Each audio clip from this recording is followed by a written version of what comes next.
নিজের বাবাকে পিটিয়ে এলাকা ছাড়া হয়ে এখন ঢাকা শহরে এসে আমি মনে করি এক ভয়ঙ্কর সাইকোপ্যাথ মিলিটান্ট সমাদার সে পরিণত হয়েছে। এখন তার সম্পর্কে আপনারা যে তথ্য শুনেছেন আমরা সেগুলো জিজ্ঞাসাবাদ করছি। আমাদের কাছে যেটা মনে হয়েছে আমরা তার বিভিন্ন বিষয়গুলি জানতে চাইব, তার উত্থানটা কিভাবে হলো এবং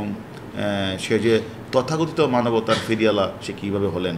এবং তার অর্থের উৎসটা কোথা থেকে আসে, হ্যাঁ এইগুলি আমরা একটু, আর কীভাবে সে মানে দরিদ্র মানুষকে সংগ্রহ করতো, হ্যাঁ, এবং সে তাদেরকে টর্চার এনে কেন পিটাতো এবং রাতের বেলা সে কেন জানাজা দিত, অথবা সে নিজেই মানে মানে মানে মানে সার্টিফিকেটগুলি সিল সাপোর্ট দিয়ে নিজেই বানাতো, এগুলি আমরা তার কাছে জিজ্ঞাসাবাদ করছি। সোশ্যাল নেটওয়ার্কে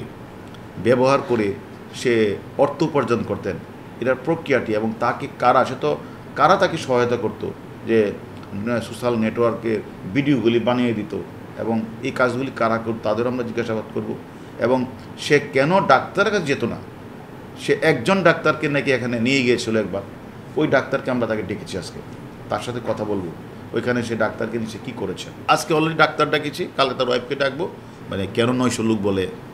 কেন সে মানে তার মানে সোশ্যাল নেটওয়ার্ক ব্যবহার করে সে কীভাবে টাকাটা ইনকাম করে, এগুলো আমরা আরও জানি। ব্যাঙ্ক অ্যাকাউন্ট তার আছে 3-4টা আছে,